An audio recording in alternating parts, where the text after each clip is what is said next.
आज कॉलेजमध्ये कुठला फंक्शन होता काय माहित ना. कार्तिक भाईला कसला टेन्शन आलता. नाही यश भाई बघा भाई कदन क्या झोपले.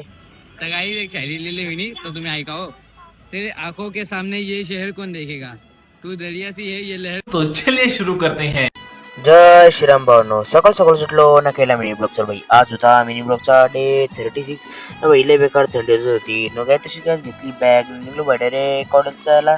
तर ऋषभ भाई तर थांबलेला ना भाई. दहावीवाल्यांचं कसलं फंक्शन होता भाई काय माहीत. त्याच्यानंतर इकडे बघतोय तर कार्तिक भाईला कसला टेन्शन आलता ना. प्रॅक्टिकल होता तर सगळी निघली भाई प्रॅक्टिकलला.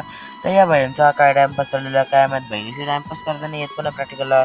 त्यानंतर भाई प्रॅक्टिकल झाला ना. आर्यन भाईला कसं टेन्शन आला काय माहीत. त्याला टेन्शन बघून येस भाई भाई झोपला डायरेक्ट. बघतो तर आतीच भाई बघा मास्क लावून भाई आणि काय घरी चाललेला ना. बघतो तर भाई आमय आणि शेवटू भाई कुठेतरी गेलं तर आलं भाई आपण इथं. तर याला घेतला ब्लॉगमध्ये आणि दगश भाई आलं तर याला पण घेतला ब्लॉगमध्ये ना भाई बघा आता काय बोलतं. तर काही एक शायरी लिहिली विनी तो तुम्ही ऐका हो.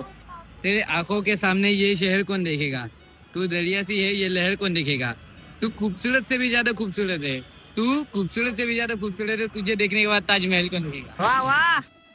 ना भाई तसाच भाईची शायरी ऐकून आलो डायरेक्ट घरी येऊन झालो काय मस्ती फ्रेश निघलो डायरेक्ट क्लासला जायला. पिली गाईज कॅम्पाची ड्रिंक मध्ये त्यानंतर भाई निघलो डायरेक्ट क्लासला जायला. ते भाई त्या कसं थांबलेलं बघा भाई इथं. त्यानंतर काय तसं पोहोचलो भाई डायरेक्ट क्लासशी. तर ना भाई झाला क्लास ना निघलो भाई डायरेक्ट घरी जायला. ना भाई तसं चालू डायरेक्ट घरी ना. घरी येऊन गाईज बघतो ताज उद्या पण होता. तर मस्त गाईज घेतला पाया पडून गाईज. चला आजचा मिनी ब्लॉग मी एंड करतो. आय होप गाईज तुम्हाला मिळून लाईक करा शेअर करा आणि चॅनल फॉलो करा. चला भेटू ब्लॉग मध्ये तोपर्यंत गाईज.